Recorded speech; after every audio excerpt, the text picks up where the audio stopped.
Ok, irmãos, graça e paz, todos em nome de Jesus. Hoje nós vamos começar uma série de estudos bíblicos falando sobre o tema dízimos e ofertas. Então, no início do nosso estudo, nós temos aí na introdução, diz o seguinte: nesse estudo vamos falar sobre dois assuntos muito importantes: dízimos e ofertas. Este assunto é deveras um passo de muita polêmica, muitas vezes dentro da igreja. Há às vezes controvérsias entre os irmãos sobre os dízimos e ofertas. Nosso clímax neste estudo é ajudar a deflagrar a mente de muitas pessoas para que melhor possam entender esse assunto de tanta importância e necessidade da igreja. Então vejam bem, a doutrina dos dízimos e ofertas é uma doutrina bíblica, das mais antigas das escrituras sagradas. Vem até mesmo antes de Deus dar a lei a Moisés. É uma doutrina totalmente em harmonia com a graça, porque a Bíblia vai dizer, lá no tempo de Abraão e de outros patriarcas, eles já eram dizimistas, já ofertavam, Começou com Abel, a sua oferta ali ao Senhor. É uma maneira do crente cultuar a Deus com os seus bens, mostrar que Deus ele é Senhor da sua vida financeira, material, que você reconhece que tudo aquilo que você tem vem do Senhor. A gente vai ter a oportunidade de ver isso durante o desdobramento desse estudo.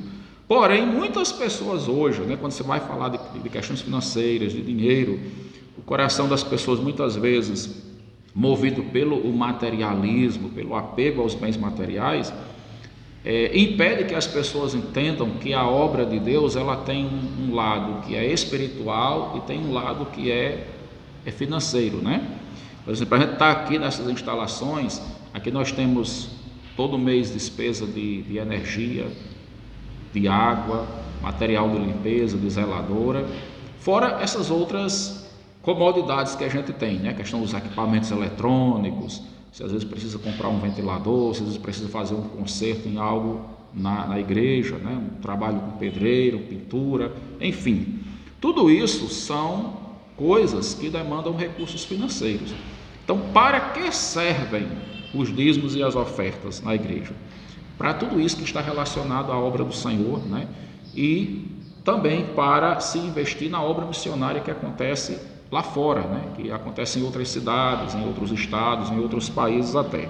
Então, apesar disso ser uma doutrina muito clara na Bíblia, mas muitas pessoas estão ainda sem entender, Muitas pessoas, que eu digo, muitos cristãos, Porque quando você não é cristão, que você não tem a vivência da Bíblia, é natural que você não tenha uma compreensão das doutrinas da Bíblia.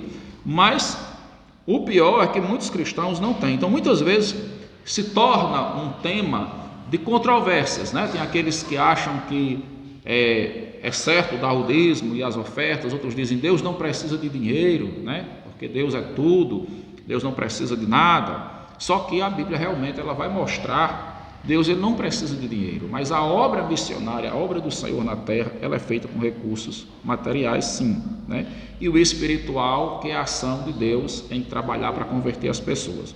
Então hoje nós vamos ajudar a esclarecer a mente das pessoas através desse estudo, Além de muitos não gostarem de falar em dízimos e ofertas, ficam se omitindo a dá-los e ainda até estão trabalhando dentro da igreja, buscando a qualquer preço o apogeu de persuadir pessoas, irmãos, a não darem os dízimos e as ofertas, Eles desconhecem a doutrina, fecham o coração para Deus e muitas vezes até interferem na vida de pessoas que querem ser abençoadas, que querem obedecer a Deus e trazem alguns argumentos, como por exemplo, olha, mas Deus não precisa de dinheiro, Deus não precisa de dinheiro, Deus não precisa de nada, e assim por diante. Então, muitos até dizem que Deus não precisa de dinheiro e assim procuram extinguir o que Deus ordenou em Malaquias 3:10. Vamos abrir a Bíblia aí no livro de Malaquias, capítulo 3, versículo 10. Você que tem pouco costume aí de abrir a Bíblia, abre a Bíblia em Mateus e volta algumas folhas, é o último livro do Velho Testamento, no capítulo 3, versículo 10, está escrito assim: trazei todos os dízimos à casa do tesouro, para que haja mantimento na minha casa. E provai-me nisto, diz o Senhor dos Exércitos, se eu não vos abrir as janelas do céu e não derramar sobre vós bênçãos sem medida. Então, vamos entender o que é que o Senhor fala aqui, né? Deus, através do profeta Malaquias, ele direciona uma palavra para o povo, e quem ordena, né, quem pede, quem manda que sejam trazidos os dízimos, é Deus. O povo ali estava vivendo um momento onde a prosperidade deles estava emperrada, né? O povo estava, tem aquele contexto também de Ageu, né? As pessoas estavam plantando muito e colhiam pouco, trabalhavam muito e tinham pouco resultado. Então, alguns até estavam levando os seus dízimos, assim, entre aspas, porque eles não levavam o seu melhor para o Senhor. Então, para eles eram os seus dízimos. Eles pegavam o carneiro doente, o cordeiro manco, aleijado, o cego, aquele que não servia para o mercado, e jogavam lá para a casa do Senhor.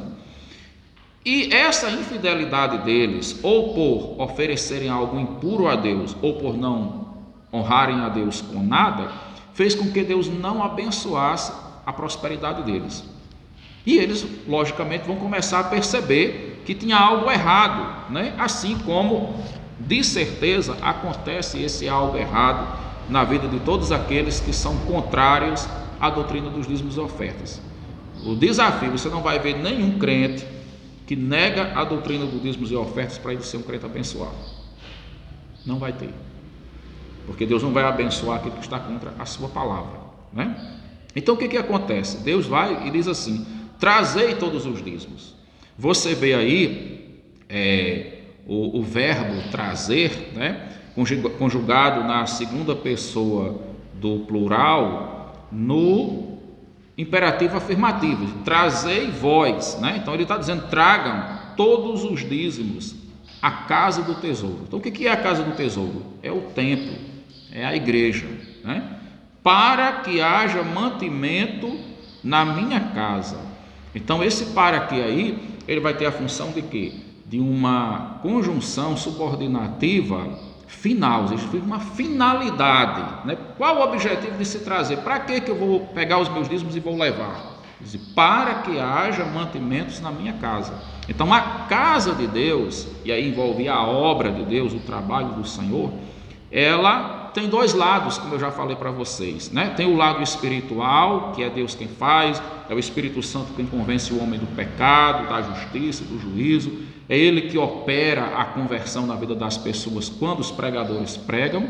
Mas para que essa palavra possa chegar ao pecador, possa chegar às nações, é necessário que hajam recursos materiais, né, que vão servir de apoio a tudo isso, no que se diz respeito a você enviar missionário, né, a você ter gasto com passagens, com gasolina, com veículos para você chegar a alguém, né, ou você investir num país, num campo missionário onde está lá fora, comprar recursos como cadeira, microfone, né, material de trabalho na obra do Senhor. Isso precisa de recursos financeiros. E a Bíblia é clara nesse texto em mostrar que o templo do Senhor, para que haja mantimento na minha casa. E provai-me nisto, diz o Senhor dos Exércitos, se eu não vos abrir as janelas do céu e não derramar sobre vós bênção sem medida.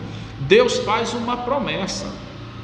Eu não sei se alguém de vocês aí está com aquela Bíblia edição de promessas, naquela versão, né? Ela deve estar marcado aí no textozinho, porque essa doutrina é tão importante para Deus, para a Bíblia, que é o único canto na Bíblia onde você vai ver Deus empenhar a sua palavra e dizer assim: provai-me nisto.